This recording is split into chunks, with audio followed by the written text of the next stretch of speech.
Waladhi anzala sakinata fi qulubil mu'minin liyazdadu imanan ma imanihim.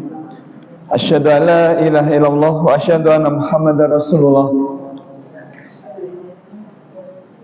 Allahumma shalli wa sallim wa barik ala sayyidina Muhammadin wa ala alihi wa sahbihi ajmain. Qala Allah ta'ala fi kitabil karim, a'udzu billahi minasyaitonir rajim. Bismillahirrahmanirrahim. Inna a'tayna kal kautsar fasholli li rabbika wanhar. Wa qala ta'ala fi kitabil karim, a'udzu billahi minasyaitonir rajim. Bismillahirrahmanirrahim. La yanalallaha luhumuha wala dima'uha walakin taqwa minkum. Ibu, bapak, masyarakat muslimin, jamaah pengajian ahad pagi Masjid Al-Huda yang kami hormati dan yang dimuliakan Allah Subhanahu wa taala, marilah di kesempatan pagi hari ini kembali kita haturkan rasa syukur kita ke hadirat Allah Subhanahu wa taala. Karena sungguh atas karunia Allah di pagi hari ini kita masih diperkenankan sehat walafiat. Bapak Ibu, alhamdulillah yang dimenikah kita pasti benar dengan sehat, pasti benar dengan wilujeng, pasti benar dengan ridha dari Allah.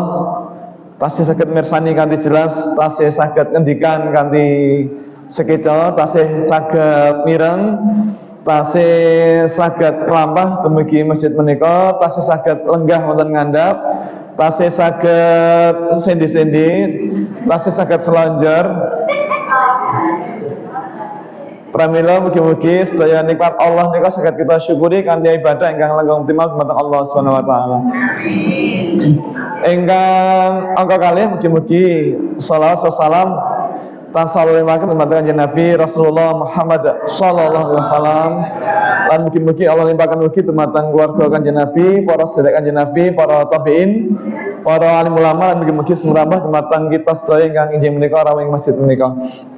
Nggih, Bapak Ibu yang hormati, saya ingkang dipun muliakan Allah Subhanahu wa taala. Setelah beberapa saat yang lalu kita menyelesaikan rangkaian ibadah di bulan Ramadan, maka setelah dilanjut dengan ibadah di bulan Syawal, maka beberapa hari lagi kita akan bersama-sama menyambut ibadah berikutnya, yaitu ibadah kurban. Nah, Bapak Ibu para ulama ngendika pilih ibadah kurban nika ternyata tidak ada hubungannya dengan korban harta, jiwa, benda, karena memang ternyata tidak berasal dari kata kurban dalam bahasa Indonesia, tapi dari kata korba, ya qarabu kurbanan yang bermakna dekat. Nah, Bapak Ibu, tujuan ibadah kurban bukan untuk korban harta, jiwa, benda, tetapi untuk taqarrub, untuk mendekatkan diri kita kepada Allah Subhanahu wa taala. Nah, harapan kita setelah kita dekat dengan Allah, mudah-mudahan doa-doa kita diijabah Allah Subhanahu wa taala. Harapan kita dikabulkan Allah Subhanahu wa taala, semua penyakit yang ada di tubuh kita disembuhkan Allah Subhanahu wa taala, segala permasalahan diangkat, dihapus Allah Subhanahu wa taala. Nah, Bapak Ibu para ulama berpendapat bila ibadah kurban nikah hukumipun wajib bagi yang mampu atau minimal sunnah muakkadah. Yang pangapunten Bapak Ibu, kalau ben panjenengan di kalau Ramadan kan ngaji full ya, bibar subuh, buka puasa kali menjelang tarawih. Sehari kita ngaji 3 kali, dikalikan 30 hari. Maka kita ngaji berapa kali? 90 kali, Masya Allah, tabarakallah. Ini ilmu panjenengan sampun mumpuni. Pramila parang dipun cek nggih. Bapak Ibu, rukun Islam wonten pinten? Kasal, semindah, syahadat, terus sholat, terus puasa Ramadan, lajeng zakat, terus ibadah haji. Nah, Bapak Ibu, dari 5 rukun Islam, memang benar. Rukun ini kan maknanya pun apa? Rukun adalah sesuatu yang harus kita laksanakan, sesuatu yang harus kita laksanakan. Nah, namanya pun rukun Islam adalah rukun yang harus kita laksanakan kalau kita menjadi orang Islam. Nah, Bapak Ibu, dari 5 rukun Islam yang wajib dilaksanakan kalau kita mampu itu yang putih haji. Kalau zakat wajib nggak kalau kita mampu? Wajib.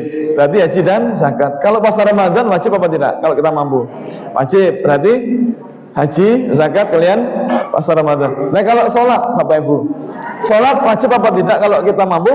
Wajib. Kalau tidak bisa sholat dengan berdiri, boleh apa tidak sholat sambil duduk? Boleh. Nah, kalau sholat sambil duduk tidak bisa, boleh apa tidak sholat sambil tidur? Tidak boleh. Nggih, kalau berbaring ya boleh. Nah kalau kalian tidur itu sing luas napa nggih Pak nggih? Nang ngorok kan niku, ngelaker. Nah, kalau dengan berbaring pun tidak bisa nggih sampun disolatkan. Terus Bapak Ibu para ulama berpendapat pilih ibadah kurban menika hukumipun wajib bagi yang mampu. Jadi kalau kita mampu maka kita wajib atau minimal sunnah muakkadah. Sunnah muakkadah menika sunnah yang mestinya diupayakan semaksimal mungkin untuk bisa kita laksanakan. Nah, ini terkait kalian hadis Nabi, barang siapa yang oleh Allah telah dimampukan untuk berkurban namun enggan melaksanakannya, enggan menika mampu tapi tidak mau, maka janganlah ia dekat-dekat dengan tempat sholat kami. Bapak Ibu yang pangapunten, panjenengan asring sholawat napa mboten? Asring. Kenapa kita sholawat? Agar sepindah dimudahkan Allah dalam segala urusan. Yang kedua, agar kelak di hari kiamat kita mendapat syafaat dari Rasulullah. Nah Bapak Ibu, kita berharap syafaat, tetapi kira-kira Rasul badhe maringi syafaat napa mboten? Insya Allah ya. Harapan kita Rasul maringi syafaat. Nah, syarat kita mendapat syafaat adalah kita melaksanakan sunnah Nabi. Sunnah-sunnah Nabi kita laksanakan. Nah, maka Bapak Ibu, kalau kita jadi orang mampu, tetapi kita tidak mau melaksanakan sunnah Nabi, maka mbok pilih makna di sini nek ning sholawatan ning ora gelem ngelakoni sunnah-sunnahku, maka jangan berharap syafaatku. Kira-kira demikian. Nah, maka Bapak Ibu umat Islam memang ketika dituntunkan untuk berkurban, ternyata terbagi menjadi 4 kelompok. Kelompok pertama adalah kelompok umat Islam yang secara materi mampu, kemudian menyadari bilih rezeki yang Allah limpahkan sangat banyak, dibarengi suami yang soleh atau istri yang solehah, dibarengi anak-anak yang sedap dipandang mata, dibarengi rezeki yang berlimpah, dibarengi rumah tangga yang sakinah mawaddah warahmah, dibarengi rumah yang nyaman, dibarengi macam-macam. Nah, maka dengan perasandingan kemudian berkurban. Nah, kelompok yang pertama ini adalah kelompok yang paling dimuliakan, kelompok yang paling diutamakan. Dan kelompok ini Masya Allah hari ini, pagi ini semuanya berkumpul di masjid ini, Masya Allah, tabarakallah. Ada kelompok yang kedua. Kelompok yang kedua ini adalah kelompok hamba Allah yang secara materi tidak mampu, kemudian tidak berkurban. Oke, betul masalah. Memang tidak mampu, maka tidak wajib berkurban. Ada kelompok yang ketiga. Kelompok yang ketiga ini adalah kelompok hamba Allah yang secara materi tidak mampu, tapi ingin mendapatkan kemuliaan berkurban. Maka meskipun tidak punya uang, maka berkurban menggunakan tenaganya. Ingkang saged nyembelih, punya keterampilan yang menyembelih tanpa minta dibayar. Yang punya kemampuan ngeleti kambing, domba, sapi, ya ngeleti tanpa minta dibayar, karena berkurban, ingin dapatkan kemuliaan kurban. Yang punya kemampuan nyapu, nyentor genangan darah, ya nyapu, nyentor genangan darah tanpa minta bayaran. Yang punya kemampuan masak, ya masak tanpa minta bayaran. Jadi ingin dapatkan kemuliaan berkurban. Tapi Bapak Ibu yang pangapunten, ternyata ada pula kelompok yang keempat. Kelompok yang keempat ini adalah kelompok yang dicela. Kelompok yang keempat ini adalah kelompok yang dicela. Ini adalah kelompok umat Islam yang secara materi mampu, tetapi selalu tiba-tiba merasa miskin, dan merasa miskinnya rutin setahun sekali menjalani ibadah kurban. Nah Bapak Ibu, saya yakin di masjid ini tidak ada yang seperti itu, tidak ada. Tetapi di luar masjid itu ada warga masyarakat yang secara materi mampu, tetapi selalu tiba-tiba merasa miskin.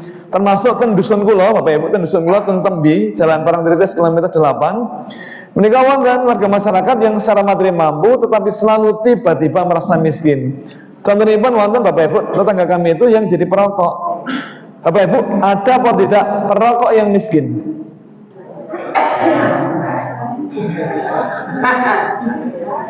Ada apa tidak perokok yang miskin?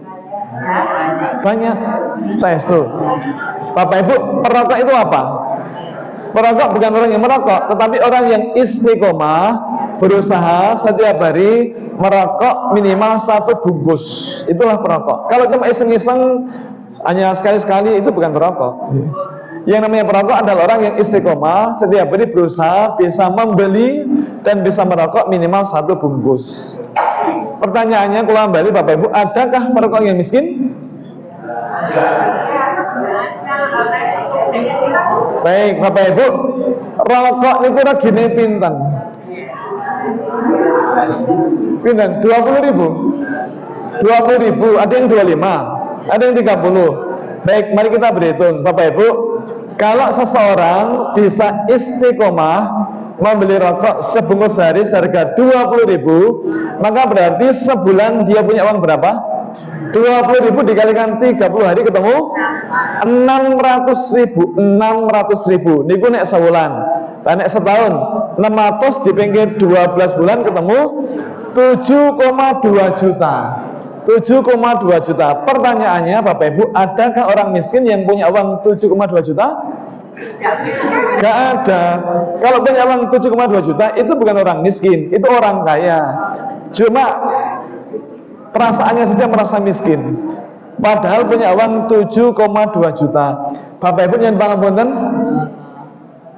iuran kurban memiliki pinten? 3,5. Saya itu hanya 3,5. Bapak Ibu, ternyata iuran kurban itu hanya 3,5 juta ya. Dan ternyata iuran kurban ternyata hanya 3,5 juta. Dan ternyata iuran kurban hanya 3,5 juta. Loh, kalau dibandingkan dengan uang rokok yang 7,2 juta, niku wonten separuhnya mboten niku. Mboten wonten. Tapi ternyata kemudian banyak orang yang merasa miskin padahal mampu, kaya raya. Bapak Ibu yang pangunten, ngambil di tangan kalau mau nggih. Kalau setahun punya uang 7,2 juta, nggih. Kalau setahun punya uang 7,2 juta, kalau libur tidak merokok selama 4 tahun, berarti punya uang berapa? 7,2 juta dikalikan 4 ketemu 28 juta 800. Terus nih pangapunten, Bapak Ibu yang nanti tidak haji, setoran awal haji niku pinten kalau daftar? 25. Berarti kalau libur tidak merokok selama 4 tahun bisa daftar haji apa tidak? Lalu kenapa tidak daftar haji? Ini sederhana. Lalu kenapa tidak mendaftar haji?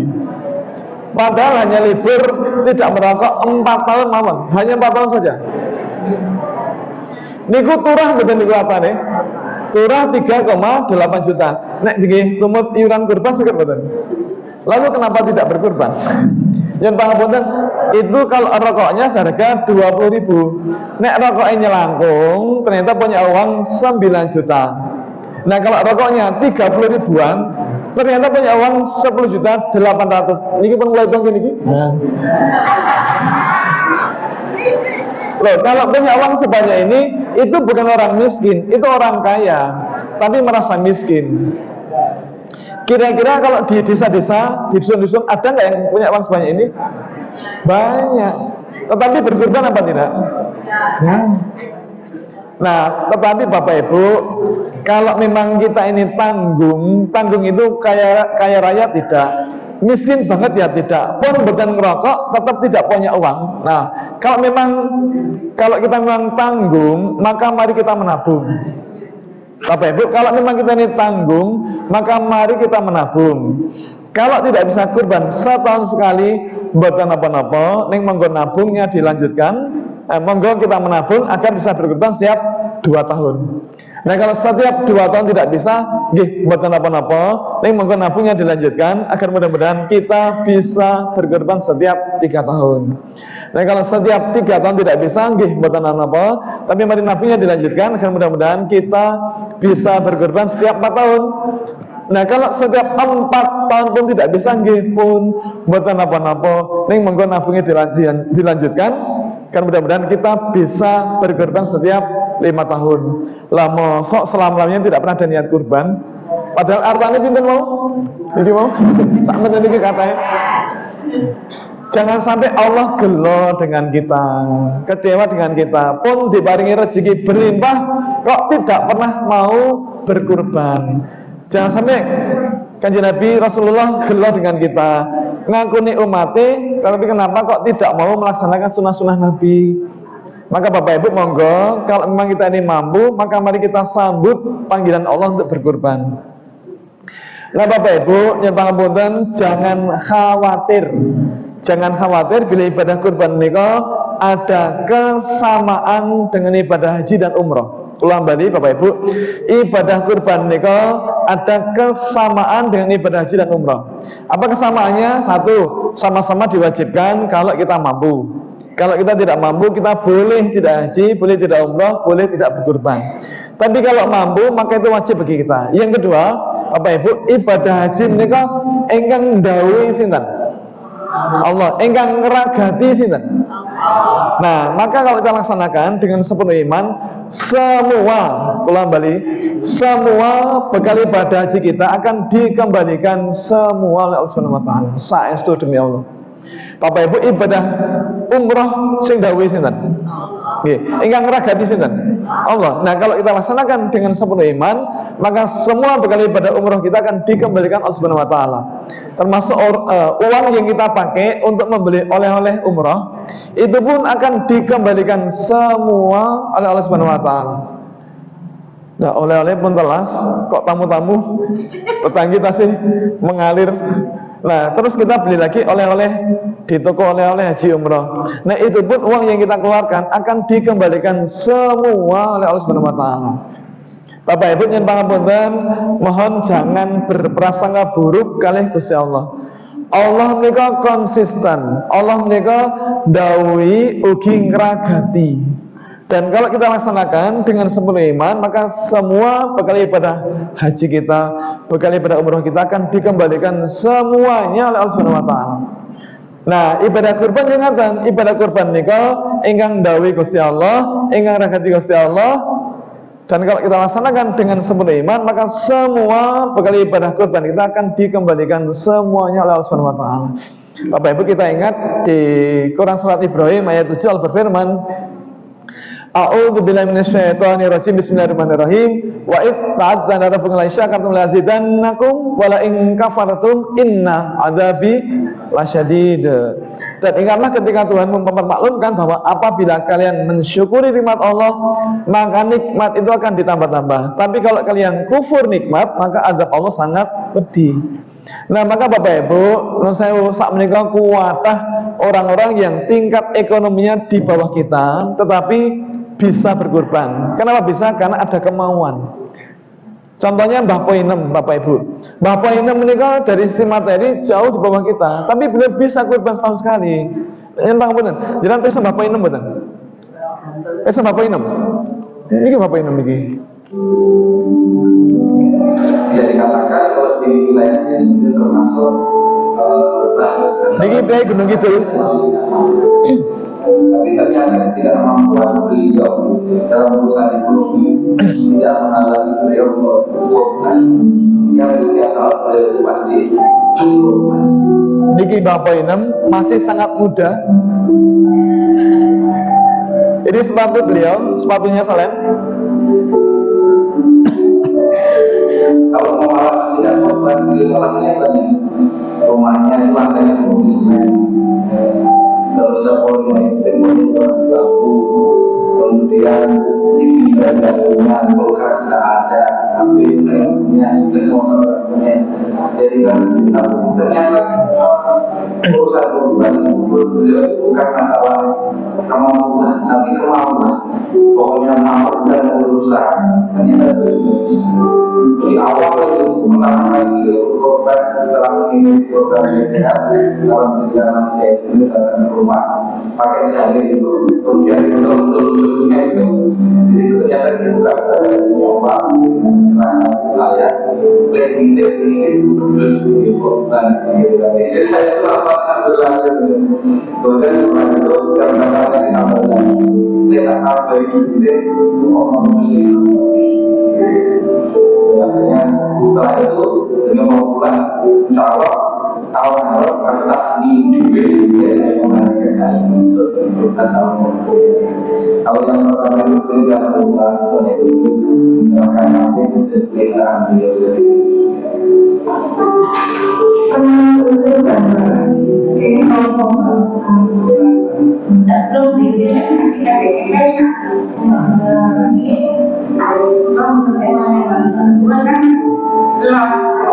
Loss.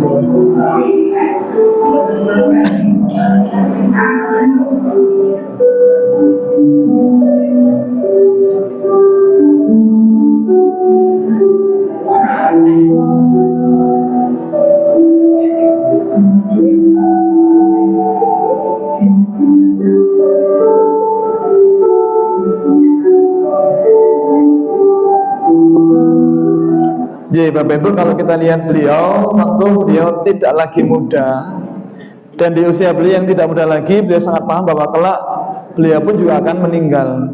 Nah Bapak Ibu, tadi apa alasan beliau tak pengen kurban tahun sekali? Agar kelak ketika meninggal dimudahkan Allah. Sederhana alasan beliau, tetapi demi Allah benar itu.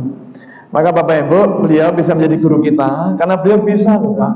Secara ekonomi jauh di bawah kita, tapi beliau bisa karena beliau punya kemauan. Nah Bapak Ibu dan Pak Ambutan, ternyata syaitan itu serius kalau udah kita. Bapak Ibu, syaitan itu serius kalau udah kita. Jangan kenal setan betul.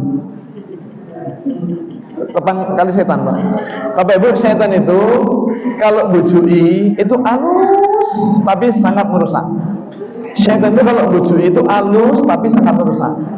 Nah kalau mereka itu gagal dari mencegah kita dari berkurban, maka justru mereka akan mendorong kita untuk berkurban, tapi dorongnya sangat kuat sampai kita terjerembab. Poso Inggrisnya itu njoroke ngantos kejungkel. Bapak Ibu nek njoroke ngantos kejungkel bahasa Indonesia ini napa nggih? Napa nggih Pak? Pak Nur, napa Pak Nur? Nek njoroke ngantos kejungkel bahasa Indonesia ini napa nggih? Lagi disuruh ngantos kejungkel niku bahasa Indonesia ini napa? Bapak Ibu yang paham banget nek dijoroke ngantos kejungkel niku kepenak napa mboten? Karena tetangga kami itu ada loh Pak, sing dijoroke setan ngantos kejungkel. Bapak Ibu yang paham banget. Harga menda itu berapa? Menda niku dengan gini 2,5 3 juta. Ada apa tidak kambing yang harganya 5 juta? Ada. Kira-kira kecil apa besar? Besar ya. Nah Bapak Ibu, tetangga kami itu ada warga masyarakat, jemaah masjid yang merasa bahwa nikmat Allah sangat banyak. Maka kemudian beliau berkurban menggunakan kambing yang ukurannya super, seharga 5 juta. Wageng Pak. Nah kemudian dituntun ke masjid dan diamanahkan ke panitia kurban. Kemudian mengatakan begini, Mas, titip dan kurban ya Mas, atas nama kami sekeluarga. Jadi Bapak terima kasih, kami catat sebagai ibadah panjenengan diterima Allah Subhanahu wa taala. Nah Bapak Ibu, saat itu syaitan bujui. Lihat keluar itu, lihat keluar. Bapak diri lihat keluar, ternyata di luar sudah ada 1 ekor kambing yang ditambatkan, yang ukurannya standar. Nah kalau standar tentu lebih kecil daripada kambing yang dia bawa. Terus nanya, Mas itu kok ada kambing di luar itu Mas? Oh iya Pak, tadi malam, tadi sore, maaf kemarin sore, Bapak Fulan sudah datang ke masjid untuk mengamanahkan hewan kurbannya. Jadi beliau orang yang pertama yang berkorban dan panjenengan alhamdulillah orang yang kedua. Oh tapi kok cilik Mas, ini kambing apa kucing? Loh, saya ini barangkali lucu, tapi gara-gara kalimat yang benar dan sombong semacam ini, uang 5 juta itu bisa musnah sama sekali gara-gara sombong. Atas Bapak Ibu. Karena yang namanya ibadah itu ada yang sah, tidak sah, ada yang diterima atau tidak diterima. Ya kita berharap mudah-mudahan ibadah kurban kita sah dan diterima Subhanahu wa taala. Tapi kalau kita gagal menjaga niat Bapak Ibu, wah atas. Ya, Bapak Ibu, saya buka aturan atas anggenipun jaga niat. Karena tidak sedikit orang-orang yang niatnya bagus di awal, tetapi di tengah jebol niatnya. Ada Pak. Ada pula orang-orang yang di awal itu bagus, ya kerjanya bagus, di tengah istiqomah, di belakang rontok. Wonten. Contohnya Bapak Ibu, kalau di sini di Payen, kalau ada jamaah yang kurban menggunakan kambing atau domba, nanti jatah dagingnya bagian apa? Sampil. Sampilnya itu apa? Paha. Paha depan atau belakang? 1 apa 2? 1, oke. Bapak Ibu, tetangga kami itu ada ibu-ibu yang kurban, kemudian nanya, Mas, maaf, besok kami dapat jatah dagingnya apa tidak? Ibu jenis sarung ya. Oh, dapat Bu, tapi mungkin baru pertama kali kurban. Dapat Bu, jangan khawatir. Binjang dipotong dalam, binjang kami kirim ke rumah. Terus ibu tadi mengatakan begini, maaf, Mas, maaf ya mas, besok jatah kami tidak usah banyak-banyak mas, cukup sambel saja mas, yang kanan sama yang kiri. Terus nek ndase kali buntutnya nasi gelem mboten, nek mboten gelem kula betul bali mboten napa. Kali nggen ati mas ati, kali nggen jeruan, kali nggen torpedo, kali nggen niki, kali niki. Belum selesai bicara dipotong bu, jen sewu, jenengan ini wajan kurban, apa nurut boleh kita bu. Bapak Ibu monggo, kalau kita akan berkurban, monggo kita serahkan semuanya ke masjid. Kita dapat jatah bagian apa, jumlahnya berapa kita manut saja. Tapi yang pangapunten sebagai panitia kurban, marilah kita berikan yang terbaik bagi para sahibul kurban. Bapak Ibu yang pangapunten, boleh apa tidak kalau saya terus terang? Boleh apa tidak? Boleh nggih? Kalau saya jujur boleh nggih? Tapi maaf ini rahasia, tolong jangan diceritakan ke orang lain. Sanggup nggih? Sanggup nggih Bapak Ibu? Demi Allah Bapak Ibu, kula namung badhe matur menika ke panjenengan injing menika. Demi Allah. Nah kalau nanti siang di Kudian. Kalau kemarin itu di Masjid Agung Sleman, kapan itu hari Sabtu yang lalu di Masjid Gede Kauman. Tapi demi Allah pagi ini hanya ke panjenengan. Demi Allah Pak. Lu lagi napa kula lain itu. Bapak Ibu yang pangapunten di materi kuliah pelajaran ilmu dan teknologi daging yang diajarkan di Fakultas Peternakan UGM itu diajarkan bahwa daging yang paling enak, yang paling empuk, yang paling bagus dan paling berkualitas adalah daging yang paling dekat dengan tulang dan paling sedikit bergerak menarik beban. Contohnya pangapunten. Niki namanya napa Bapak Ibu? Panas geger niku nek menungso. Iga kan sing tengah, Pak. Kiwa tengenipun, kanan kirinya. Bukan iga. Lemusir atau lulur. Nah niku lemusir atau lulur. Atau kalau bahasa di tempat kami, di dusun kami namanya pun sirloin, tenderloin, khas dalam. Itu yang paling bagus, yang paling enak, paling empuk, paling berkualitas. Sebaliknya, daging yang paling alot adalah daging yang paling jauh dari tulang dan paling banyak bergerak menarik beban. Contohnya pun nikon sewu, kempol kalih pupu. Pramila sambel mereka memang daging tapi alot. Maka Bapak Ibu kami usulkan ke semua panitia kurban yang tahu di tempat kami di Fakultas Peternakan UGM, karena kami rutin mengadakan pelatihan kurban. Tahun ini tahun yang ke-12 dilaksanakan kemarin dari Selasa tanggal 5. Bapak Ibu selalu kami sampaikan ke panitia kurban dan takmir masjid yang tahu di tempat kami bahwa jika mereka setuju, maka mohon kebiasaan lama mohon diubah. Untuk jatah sembel kurban jangan lagi daging yang alot, tapi daging yang bagus, yang berkualitas. Ini kok dados milai saking leher dikekrek mandap mepet utawi ngepok ruas-ruas tulang belakang mepet dikekrek mepet dumugi pangkal tulang ekor. Nek dikekrek ini bahasa Indonesiane napa nggih? Disayat. Nek ten dusun kula naminipun difilet. Terus ditetel utuh nggih, mepet terus tulang belakang, kemudian dibagi 7. Nah, kalau baru ketemu 2,5 kilo, nggih ditambah buntut dibagi 7. Tapi Bapak Ibu, nek panjenengan sarujuk pilih buntut termasuk jatah sembel kurban, maka mohon terlebih dahulu diumumkan ke masyarakat bahwa mulai tahun ini buntut termasuk jatah sembel kurban. Nah, kenapa pengumuman ini penting? Agar buntut, Bapak Ibu yang pangapunten, agar buntut tidak mengulangi kebiasaan lama di mana dia suka menghilang. Nah, dengan kula lho Pak, dengan kula lho niku buntut niku sok ngilang lho Pak. Lawan niku temen niki wonten buntut sakniki pun ilang ten pundi wau. Pun 12 cal. Nanti kalau kita umumkan ke masyarakat pilih mulai tahun ini buntut termasuk jatah sembel kurban, insya Allah buntut selamat.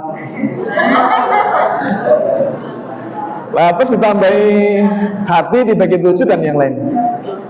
Tapi Bapak Ibu sebagai sembel kurban kita dapat jatah bagian apa, jumlahnya berapa kita manut saja. Kalau kita ikhlas Bapak Ibu, pasti Allah akan memberikan balasan yang lebih baik. Terus Bapak Ibu panjenengan yang pangapunten benjang salat Idnya kapan? Rabu 27? Ada yang Kamis 28? Monggo Bapak Ibu panjenengan beri salat Id hari Rabu tanggal 27 Mei sebagaimana para ulama Muhammadiyah karena ikut KGHT, atau apabila benjang pemerintah buat menawi akan mengumumkan bahwa salat Idnya itu hari Kamis tanggal 28. Monggo panjenengan ingkang mantep ingkang pundi kesemanggakan. Tetapi yang pangapunten, penyembelihan hewan kurbannya kapan? 27. Nah, Bapak Ibu nih panjenengan memutuskan penyembelihan tanggal 27, maka mohon terlebih dahulu dipastikan, dicek apakah semua sebelum kurban sholat Idnya hari Rabu tanggal 27. Karena kalau ada yang belum sholat Id, karena sholatnya hari Kamis tanggal 28, maka kurbannya batal. Karena Rasul ketika barang siapa yang menyembelih kurban sebelum sholat hari raya, maka adalah ia ulangi lagi penyembelihannya. Artinya kurbannya tidak sah. Maka monggo dibonceng, kalau semuanya sholat Id hari Rabu, oke, berarti kurbannya sah.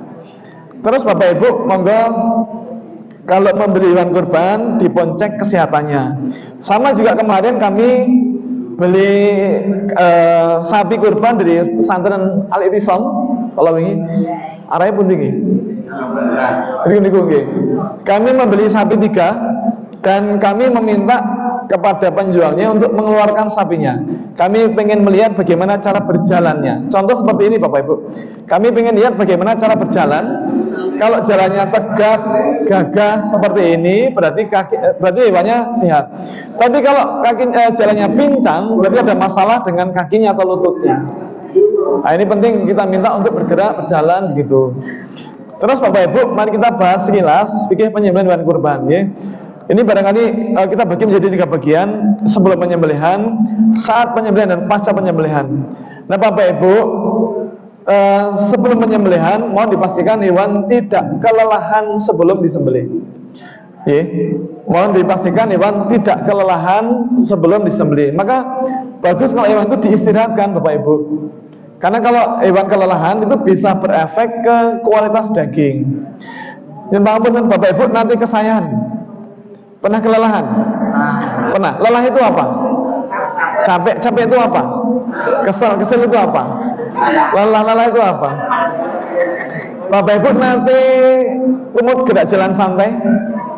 Pernah ya? Gerak jalan santai dalam rangka milad Masjid Al-Huda. Miladnya kapan ya? Atau gini, dalam rangka 17-an, ya, dalam rangka 17-an diadakan gerak jalan santai. Bapak Ibu nih wonten mriki 17-an bulan apa biasanya? Nek nggen kula Agustus. Oh sami nggih. Nah, dalam rangka 17-an insya Allah akan diadakan gerak jalan santai untuk ikut semua jamaah masjid, jamaah pengajian gratis. Dan ada hadiah door prize 1 sepasang tiket umroh untuk suami istri atau boleh ngajak anak. Yang kedua, motor Matic baru, tidak boleh nyebut merek Vario karena nanti dikira iklan. Yang ketiga, TV flat 40 inci. Yang keempat, kulkas 5 pintu. Betul ini. Betul. Bapak Ibu, apakah ada yang berkenan untuk ikut? Yang berkenan untuk ikut angkat tangan. Berapa orang yang pengen ikut? Banyak. Nanti kita kumpul di halaman depan, terus kita nanti finish di Prambanan.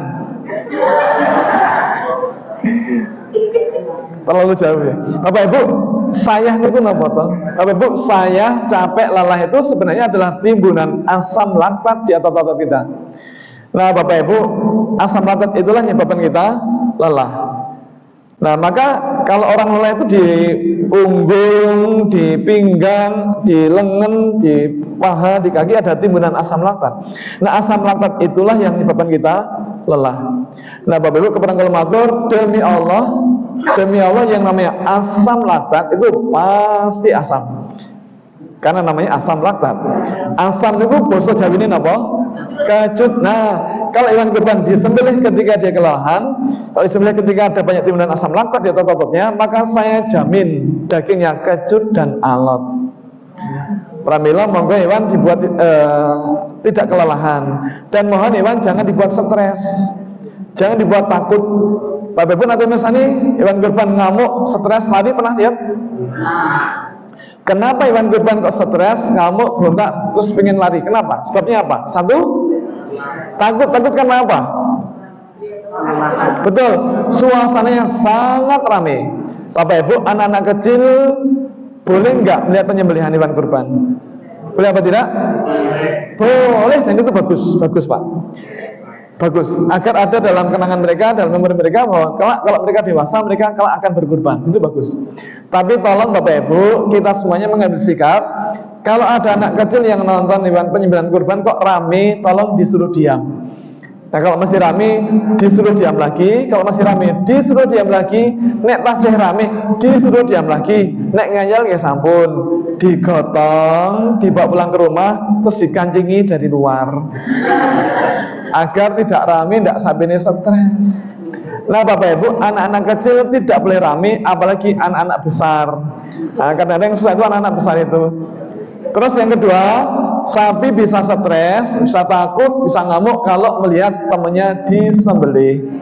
Apalagi dikuliti, dibelah tubuhnya, dikuapak, dia mikir balik aku mesti ini. Terus Bapak Ibu, kalau kita menyembelih, tentunya minyak lembu-lembu pinten ya? Berapa lembunya besok disembelih? 5.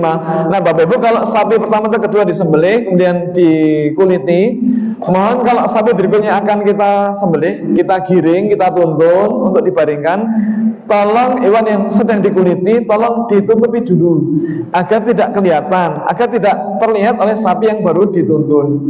Nah supaya tidak terlihat, terus sebaiknya ditutup pakai apa? Boleh pakai terpal, boleh. Yang kedua, kalau nggak punya terpal, pakai apa yang kedua? Daun apa daun pisang apa daun jeruk? Oh daun pisang, bukan kirang. Sapi ini kan ageng. Oh, ada pilihan lain selain terpal dan daun pisang? Oh kain. Bapak Ibu jangan pangapunten, mohon jangan menutupi sapi yang sedang dikuliti menggunakan kertas tisu. Kecilian, tetap tertinggal. Terus Bapak Ibu, sapi bisa stres, ngamuk kalau mencium aroma amis genangan darah temannya seperti ini. Nah ini kan ada genangan darah, ini nggak boleh. Nah ini ada pelanggaran apa tidak ini? Ada. Apa contoh pelanggarannya?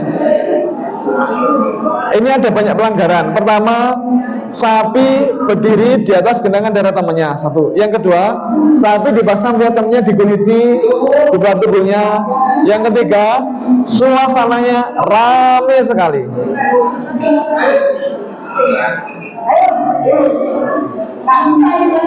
Bapak Ibu, kalau orang-orang ramai dan dibiarkan, sapinya bisa stres. Nah kalau sapi stres, sapi bisa bereaksi, bisa melakukan perbuatan yang tidak kita sangka. Seperti ini loh Pak. Ini ramai sekali. Saya tidak paham kenapa orang-orang ini cerewet sampai ramai sekali. Mbok diam. Kalau ramai sapinya bisa stres. Seperti ini loh Pak. Perhatikan kaki sapi. Oh mulai. Malah tambah ramai.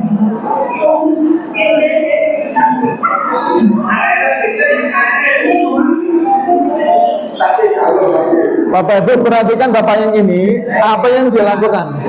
Perhatikan bapak yang ini apa yang dia lakukan. Yang ini perhatikan apa yang dia lakukan. Wah pelak. Sakit gak ya? Yo sakit tapi ngapet isin 2 kali 3 kali. Bapak Ibu mohon perhatikan ekor sapi, tolong perhatikan buntut sapi. Ciri sapi stres itu buntutnya dikibas-kibasnya dengan sangat kuat seperti ini Bapak Ibu. Jadi nah ini. Jadi kalau kita lihat sapi kok buntutnya seperti ini, jangan berada di samping kaki belakang. Karena namanya sedekik itu tendangan samping itu hanya dari kaki belakang ya. Kalau kaki depan tidak nendang tapi ngantem mungkin gitu. Nah maka monggo Bapak Ibu istirahatkan hewan sebelum disembelih. Kemudian Bapak Ibu mohon diingatkan bagi para petugas penyembelih, besok yang menyembelih berapa orang? Siapa saja Bapak Ibu? Bapak yang menyembelih? Satu? Hanya satu orang? Yang lain? Oh, di luar. Bapak Ibu mohon diingatkan kepada para petugas yang besok akan menyembelih hewan, tolong dipastikan, tolong minimal hari H-1 ngumpul ke masjid untuk dicek peso, untuk ngecek ketajaman peso, agar jangan sampai kita jadi rasanan warga karena menyembelih sapi 2 jam nggak selesai-selesai. Nah, kalau di tempat panjenengan sudah disembelih oleh Juleha, alhamdulillah. Tapi ada loh Pak, Bapak Ibu, di dusun mana itu ada mbah kaum disiksa warga. Kasihan loh Pak. Mbah kaum usianya sudah 80 tahun dipaksa menyembelih sampai 8. Kasihan. Dan nggak ada tenaganya seperti ini loh Pak. Nggak ada tenaganya, masih dipaksa menyembelih sampai 8.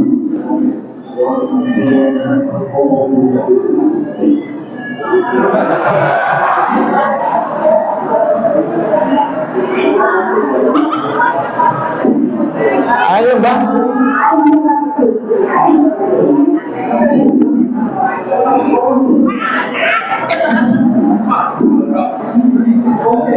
Ayo tapi ini aku tuh dikampak kita ini. Terus Bapak Ibu mau diingatkan, sapi yang peso yang kita pakai untuk menyembelih, kita pilih peso yang memang peruntukannya. Nah, kalau menyembelih kambing atau domba boleh pakai yang bila peso ukurannya 20 cm. Kalau yang sapi pakai yang 30 cm. Itu kalau pemula. Kalau udah terampil, sapi boleh pakai bila yang ukurannya 20 atau 25. Nah, kalau ini pelanggaran, Bapak Ibu, ini pelanggaran. Masa nyembelih sapi pakai peso dapur dan pesonya tidak tajam. Pakai peso dapur. Walah kualik.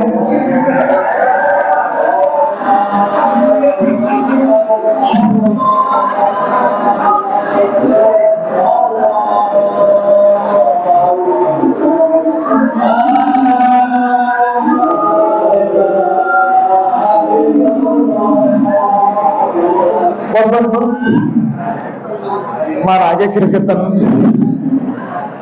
sakit.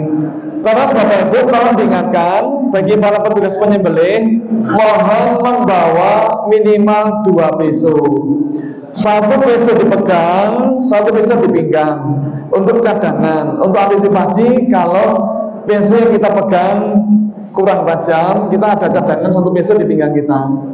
Dan mau dicek bahwa kedua peso sudah memenuhi syarat standar ketajaman. Jangan sampai seperti ini Bapak Ibu, ini ada bapak lupa tidak mengasah peso. Ini tenaga sudah keluar semuanya, tapi tidak berhasil mengiris leher sapi.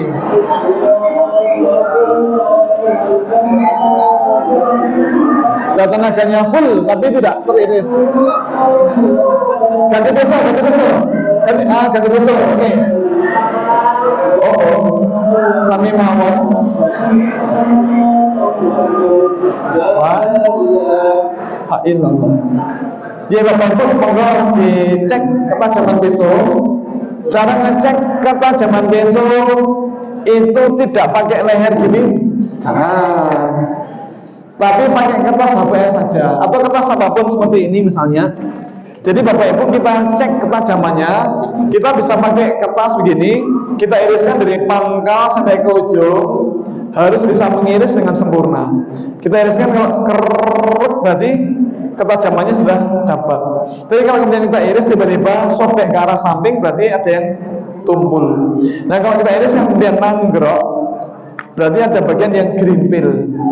Nah kita coba pakai, ini kan gagang yang coklat ya, kita pakai yang gagangnya biru. Coba kita cek Bapak Ibu, apakah ini yang gagang biru sudah tajam atau belum? Kita cek ketajamannya Bapak Ibu. Bismillahirrahmanirrahim. Oh kurang tajam ini, kurang tajam. Nah, ini masih kurang tajam. Nah maka kalau masih kurang tajam perlu diasah lagi agar tidak menjadi masalah ketika proses penyembelihan. Nah Bapak Ibu kalau nyembelih itu berapa lama tuh harusnya? 5 menit 10 menit atau berapa? Secepatnya itu berapa menit? Ini ada, saya dapat video dari Ustaz Didi. Beliau dulu ketua Julia Sleman. Mari kita lihat kalau beliau nyembelih berapa lama, 5 menit atau 10 menit. Mari kita lihat berapa lama ya.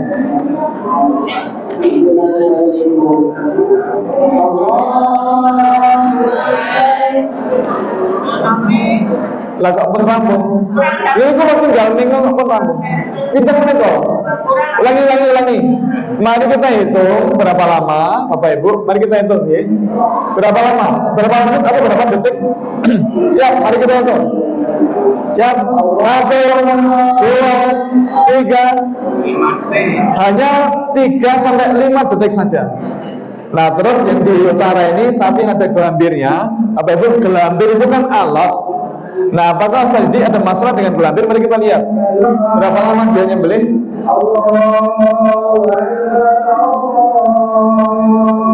Siap, dihitung. Mari kita hitung. Siap. 1, 2, 3. Sama 3 detik ya. Maka betapa pentingnya Bapak Ibu kita ngecek ketajaman pisau. Kemudian Bapak Ibu pangapunten, ketika menyembelih itu wajib membaca tasmiyah. Bismillahi Allahu Akbar. Nah, mari kita lihat ini si jagal ini membaca Bismillahi Allahu Akbar apa tidak? Mari kita lihat.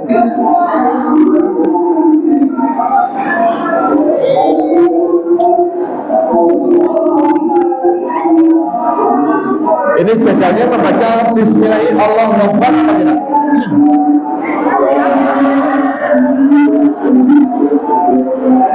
Ini pensilnya kurang tajam. Pensilnya panjang tapi kurang tajam. Itu jagalnya membaca Bismillahi Allahu Akbar apa tidak? Tahunya dari mana? Itu di lambungnya ada kapur apa itu? Bapak Ibu, si jagal ini dari awal sampai akhir tidak mau melepas udhudnya. Dia tidak mau melepas rokoknya. Berarti dia tidak membaca Bismillahi Allahu Akbar. Berarti dia tidak menghormati 7 orang pemilik sapi ini. Lah, menurut saya seberapa tuh susahnya melepas udhud? Lepas sebentar, baca bismillah, terus nanti lanjutkan lagi, silakan. Tapi dia tidak mau melepas rokoknya, berarti dia tidak menghormati 7 orang pemilik sapi ini. Kemudian berikutnya, Bapak Ibu nanti misalnya onta disembelih. Onta itu ternyata tidak dibaringkan, tetapi dengan berdiri. Mari kita lihat ya.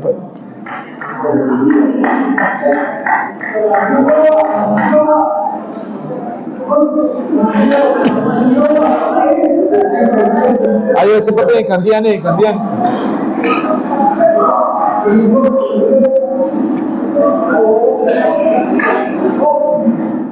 Bapak Ibu memperhatikan bentuk pesonya. Ternyata bentuk pesonya berbeda dengan peso yang bisa kita pakai untuk menyembelih sapi, kambing, kerbau, domba, ayam. Jadi tidak tajam di samping tapi runcing seperti itu. Karena cara penyembelihannya tidak dengan cara mengiris tapi menusuk dan menarik. Seperti apa? Mari kita lihat.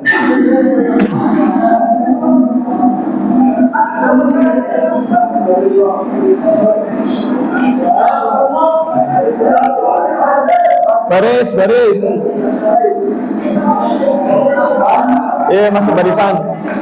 Masuk barisan. Oke. Haluan kanan.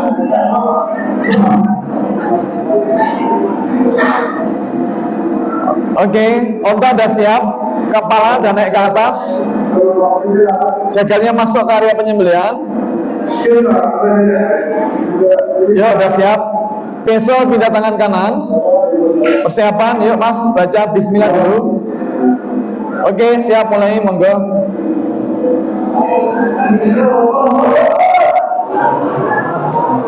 Cara penyembelihannya dengan cara ditusuk dan ditarik. Tusuk dan ditarik.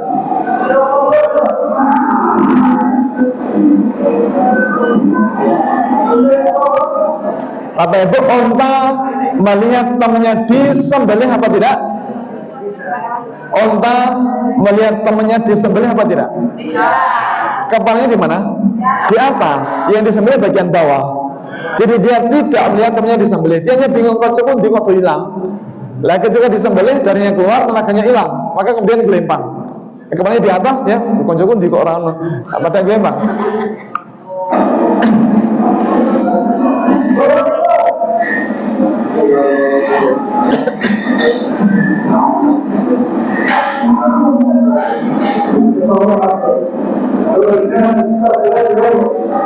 Terus Bapak Ibu, kalau menyembelih kambing atau domba sebenarnya cukup 1 atau 2 orang saja. Nah kalau ini berapa orang yang ini? 1, 2, 3, 4, 5. Apa masih kurang banyak? Loh kambing yang kecil kenapa kemudian disembelih oleh orang 5? Bapak Ibu, ini Bapak yang pakai kaos merah ini apa tugas dia kira-kira? Oh 5 orang loh.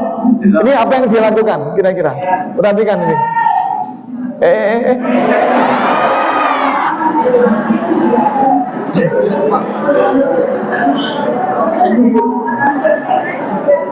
Itu kira-kira kalau gelundung itu kira-kira sakit apa tidak? Tidak sakit Bu, tapi malunya 2 tahun. Terus mau diingatkan, besok para penyembelih mohon pakaian menyesuaikan. Kalau sholat pakai sarung monggo, tapi kalau mau nyembelih karena kita butuh kuda-kuda yang kuat, maka mohon jangan pakai sarung. Nah ini contoh begini, ini beliau lupa tidak ganti celana panjang. Resikonya apa kalau keserimpet?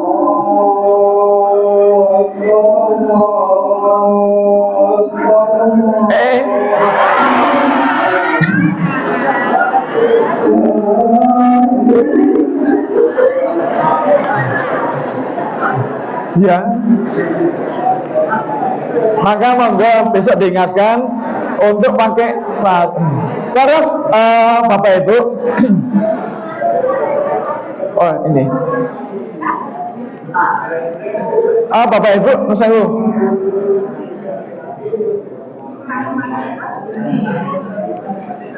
Kalau nyembelih sapi, Bapak Ibu, mohon kakinya tolong jangan dipegangi, tapi diikat dengan sangat kuat.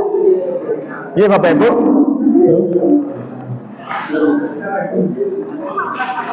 Kenapa?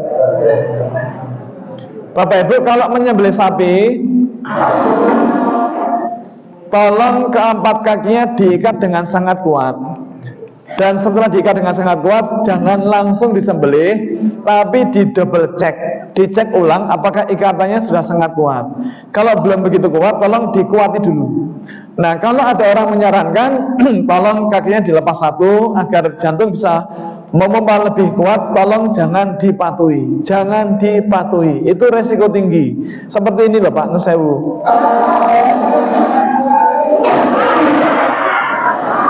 Wah, risiko tinggi. Nah, itu kekamplang ya sigal sapi. Maka mohon Bapak Ibu, ikatan kaki itu harus sangat kuat. Nah, kalau ini maaf, ini pelanggaran Pak. Ini pelanggaran berat ini. Kenapa pelanggaran berat? Karena hewan disembelih di tempat yang sangat tidak layak. Maksud di tempat yang kotor, sempit, di tepi sungai, dan keempat kakinya tidak diikat kuat. Resikonya apa? Mari kita lihat. Wow.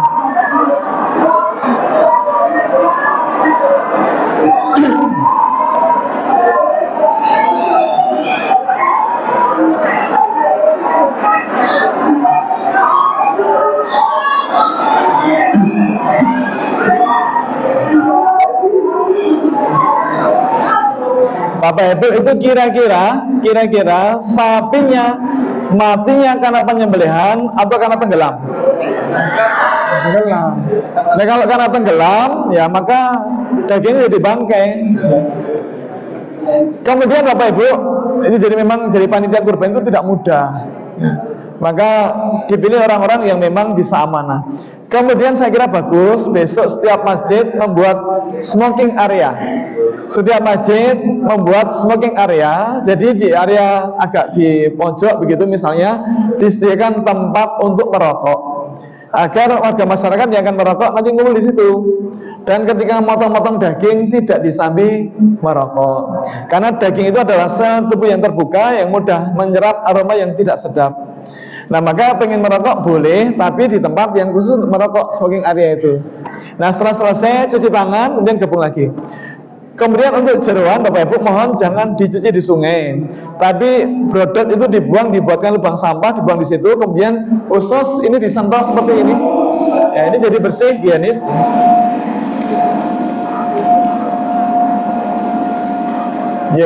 Kemudian Pak non sewu, ibu-ibu tolong dipundhutke sarung tangan plastik ya Pak. Jadi ibu-ibu besok kalau motong-motong daging, asalipun dipun lambari plastik. Kemarin ketika pelatihan kurban itu ada peserta, ternyata beliau pengasuh pesantren. Beliau nanya, ini kemarin di tempat kami itu listrik mati 5 jam. Ketika mau masak daging kurban, kenapa kok bau? Ini aneh, kenapa kok bau? Nah, kami menduga treatment atau penanganan daging sebelum disimpan itu keliru. Jadi daging dipegang banyak tangan. Nah, ini keliru. Nah, mestinya Bapak Ibu kalau mau pegang daging asalipun dipun lambari plastik niko untuk meminimalkan kontaminasi kuman pada daging. Nah, tetapi Bapak Ibu tolong diingatkan untuk semua petugas penyembelih, termasuk saibul kurban yang berencana akan menyembelih, tolong diumumkan besok kalau menyembelih tidak boleh menyembelih pakai sarung tangan plastik. Kenapa? Sebabnya apa kira-kira? Bukan izin Bapak Ibu, kalau menyembelih harus pakai pisau. Kalau pakai sarung tangan plastik, ini rampungnya kapan? Ini nggak pelanggaran, ini menyembelih kok pakai sarung tangan plastik. Nyembelih itu harus pakai pisau. Makanya saya kira bagus kalau setelah sholat id diumumkan pakai speaker atas ya. Bapak-bapak, maaf pengumuman, bapak-bapak yang nanti akan bertugas menyembelih, tolong nanti kalau menyembelih tidak boleh menyembelih pakai sarung, tidak boleh menyembelih pakai celana, harus pakai pisau. Nah, pas mengatakan harus pakai pisau, listriknya mati. Terus ini penting Bapak Ibu yang nomor 6 ini. Besok akan ada banyak warga masyarakat yang bergabung ke masjid untuk membantu ibadah kurban. Ada Bapak besok untuk memisahkan daging dari tulang. Namun diingatkan bagi para petugas yang memisahkan daging dari tulang, diingatkan mohon jangan terlalu bersemangat. Ketika memisahkan daging dari tulang sampai tidak ada lagi daging tersisa pada tulang. Maaf, kita bukan mau menjual dagingnya, tapi mau kita bagikan ke masyarakat. Maka mohon sisakan daging agak banyak di tulang, sekaligus dalam rangka mengangkat derajat tulang. Ampun iman. Ini memang daging mau kita bagikan ke masyarakat. Loh, nyusahu, Bu, Ibu, tolong jujur ya Bu ya. Kalau panjenengan dicaosi tulang-tulang yang bersih tanpa daging, kersa panjenengan. Kemarin itu ada yang mengatakan gini. Jadi saya nanya ke ibu-ibu pengajian, ada ibu-ibu yang teriak gini, kula niki menungso, sanes kiri.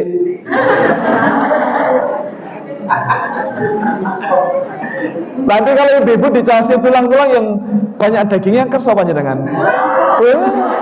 Yuk bayangi sup iga, tengkleng, brongkos, gudeg, bakso, apa boleh? Terus Kiai Kagung siap menikmati. Terus penting Bapak Ibu, ini penting, maaf, ini agar kita tidak melanggar syariat agama. Bapak Ibu, setelah kita sebagai saibul kurban, mendapat jatah daging maksimal 1/3 bagian sebagai saibul kurban, apakah kita masih boleh menerima jatah daging sebagai warga masyarakat dan atau panitia? Masih boleh apa tidak? Bapak Ibu, keaturan panjenengan angkat tangan J. Panjenengan yang berpendapat setelah saibul kurban mendapat jatah daging 1/3 bagian, masih boleh menerima daging lagi sebagai warga masyarakat dan atau panitia. Yang berpendapat boleh angkat tangan. 1, 2, 3, 4, 5, 6, 7, 8, 9, 10, 11, 12, 13, 14, 15. Baik. Yang berpendapat tidak boleh angkat tangan. 1, 2, 3, 4, 5. Oh, jenengan kukur-kukur nek ngacung. Jumlah kukur-kukur. Yang bingung angkat tangan. Malah kata. Bapak Ibu, kepada kula matur, ini penting agar kita tidak melanggar syariat agama. Ini yang penting ya Bapak Ibu. Dan pangapunten, ulama menyatakan bahwa setelah kita para sahibul kurban mendapat jatah daging sebagai sahibul kurban maksimal sepertiga, maka kita tidak boleh lagi menerima jatah daging sebagai warga masyarakat dan atau panitia. Kalau yang disembelih hanya 1 ekor.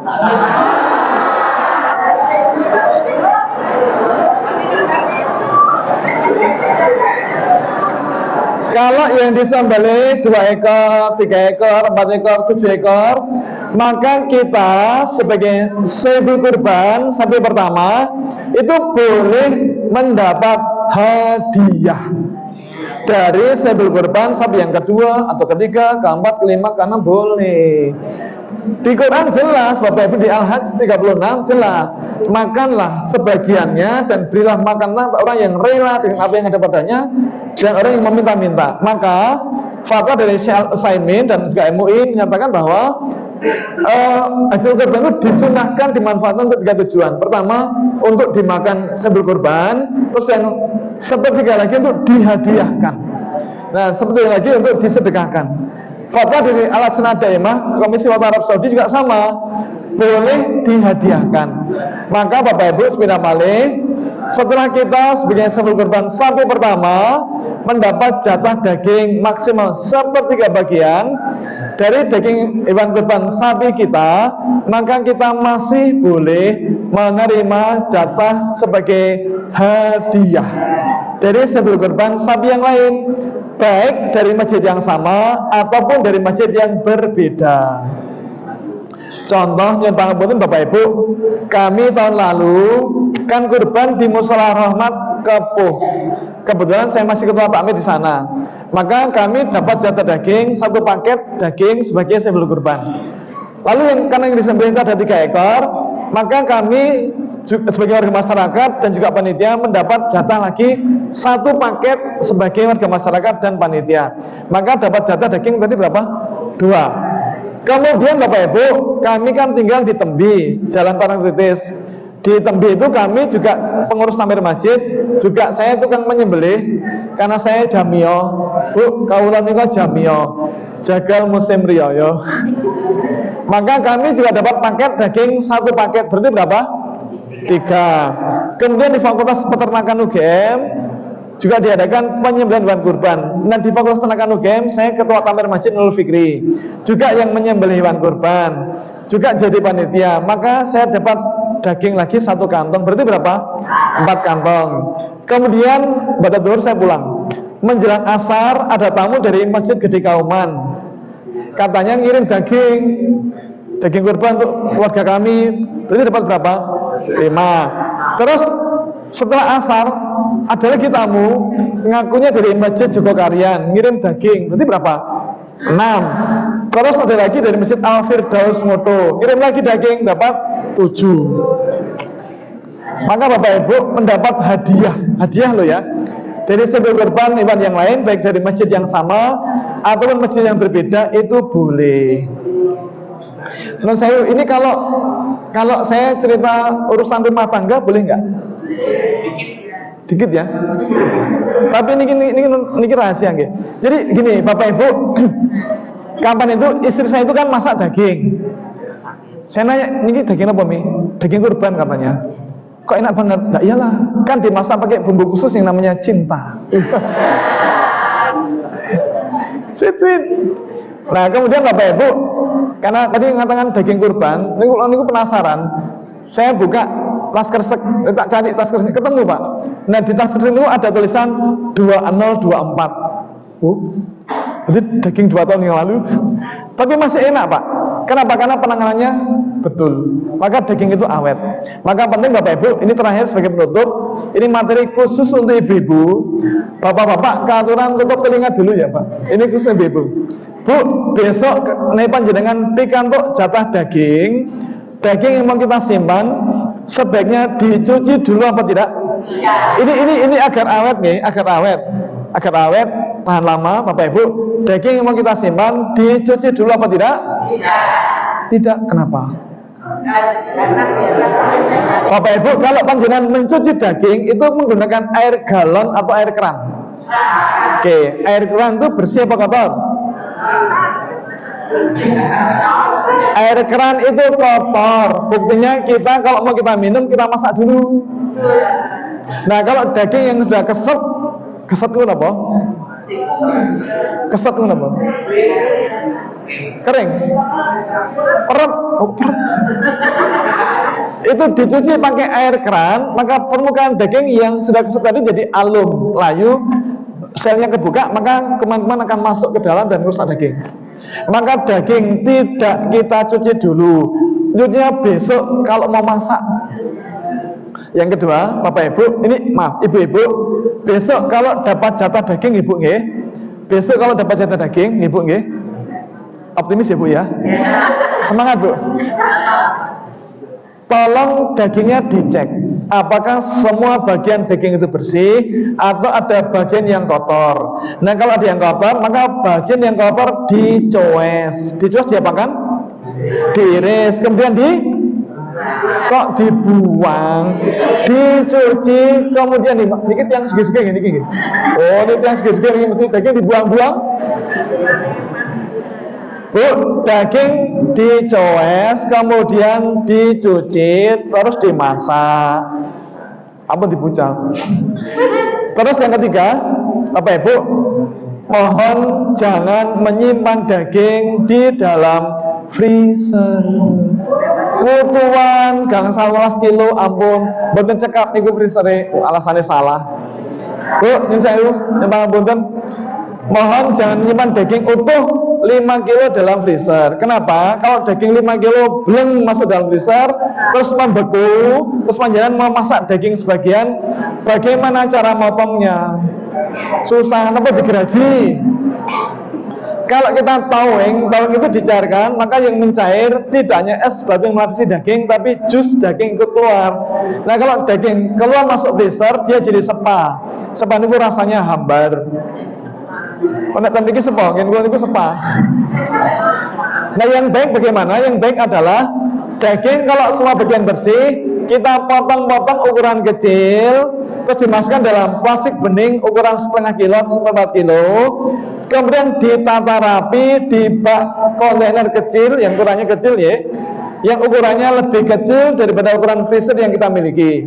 Nah, Bapak Ibu, bak kontainer kecil ini mereknya bebas, tidak harus Tupperware, nanti dikira iklan. Apalagi kan Tupperware kan bangkrut. Nah, daging kita tata di kontainer kecil itu. Untuk apa? Menurut saya, besok kalau ibu-ibu memasak daging, ambil 1 atau 2 kantung daging dan biarkan yang lain tetap beku di dalam, awet. Pekan depan memasak, ambil lagi 1 atau 2 kantung daging dan biarkan yang lain tetap beku di dalam, awet. Bulan depan kalau memasak daging lagi, ambil lagi 1 atau 2 kantong daging dan biarkan yang lain tetap beku di dalam. Tahun depan kalau masih, Bapak Ibu, kalau daging beku itu tetap beku dalam freezer, maka dia awet. Nah, tetapi begini, tolong sebelum kita simpan, keluarkan udara dalam plastik daging itu. Karena udara dalam plastik daging menjadi media pernafasan bagi mikroba yang bisa membusukkan daging. Semakin banyak udaranya, semakin banyak kesempatan mikroba hidup dan berkembang biak. Semakin sedikit udara dalam plastik daging, semakin sedikit kesempatan mikroba berkembang biak. Maka Bapak Ibu, saya kira bagus kalau panjenengan tiru-tiru yang kami lakukan di Fakultas Peternakan UGM. Kami di Fakultas Peternakan UGM menggunakan alat pompa vakum daging untuk mengeluarkan udara dalam plastik daging. Maka daging yang kami bagikan adalah daging yang sudah divakum. Nah, maka Bapak Ibu monggo setiap rumah panjenengan setiap jamaah saged mundut alat pompa vakum daging. Harganya 1 unit kira-kira 25 juta.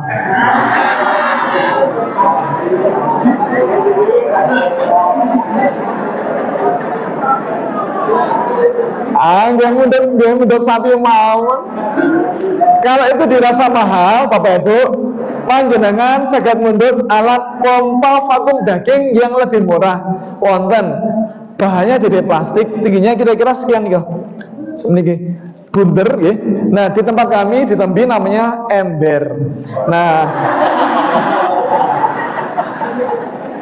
maka panjenengan nyebut ember, terus dicuci dicuci hingga bersih, terus diisi air bersih, terus masukkan daging dalam plastik ya, terus turunkan daging tadi di permukaan air pelan-pelan, maka permukaan air akan mendorong darah naik ke atas. Nah, setelah mimpes baru dibundeli, ringkas, gampil, tur mirah. Dan Bapak Ibu, alat pompa vakum daging yang murah ini, yang tadi ini, dia punya banyak keunggulan. Pertama, keunggulannya jelas harganya jauh lebih murah, tidak sampai jutaan, hanya 20 sampai 25 ribu saja. Yang kedua, Bapak Ibu, karena bahannya dari plastik, maka dia mudah dicuci, mudah dibersihkan, mudah disimpan. Yang ketiga ini penting, Bapak Ibu, ada banyak pilihan varian warna, ada yang merah, hijau, biru, bahkan ada yang anti pecah, ada. Yang keempat, Bapak Ibu, dia multifungsi, bisa dipakai untuk menghilangkan udara dalam plastik daging, bisa pun dipakai untuk merendam cucian pakaian, nyirami tanaman, cuci motor nggih saged. Kan menawi jenengan ngesaken panggenan kawula wonten ibadah mundut. Jebles salah ember. Terus Bapak Ibu, sebelum nyimpan daging, tolong daging mampir rumiyin, transit rumiyin wonten kulkas. Pesa kulkas nggih.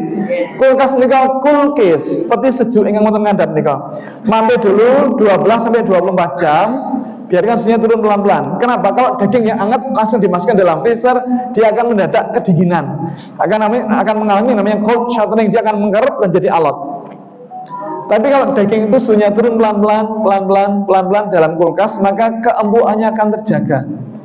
Terakhir Bapak Ibu, sebagai penutup, ini panjenengan mau masak daging, nanti sore mau masak daging, maka pagi ini daging dipindah dari freezer dalam kulkas. Maka nanti sore dah empuk lagi, tinggal dicuci kemudian dimasak. Tapi ini panjenengan badhe melakukan fast thawing mereka mencairkan dengan cara cepat. Tolong jangan menggunakan air panas, karena daging langsung rusak, gizinya langsung rusak, proteinnya langsung rusak. Yang benar adalah letakkan daging yang masih terbungkus rapat dalam plastik, ya, daging beku itu dalam baskom atau panci. Letakkan baskom atau panci di bawah keran, buka tap kerannya, biarkan airnya mengalir, mengisi dan merendam daging, airnya mengalir.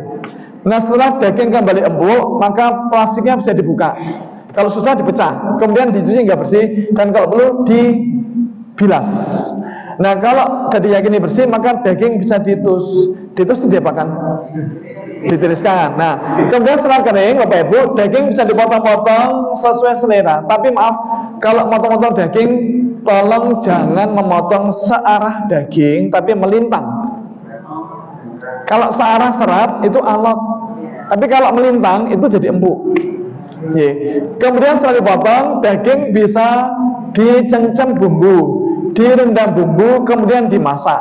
Nah, Bapak Ibu, ini penting terakhir, setelah matang, nomor ini bisa dihubungi. Nah, pun matang, atau kalau mau digosen bisa. Ya Bapak Ibu, mudah-mudahan ibadah kurban kita tahun ini dan tahun-tahun sebelumnya semoga sah dan diterima Allah Subhanahu wa taala.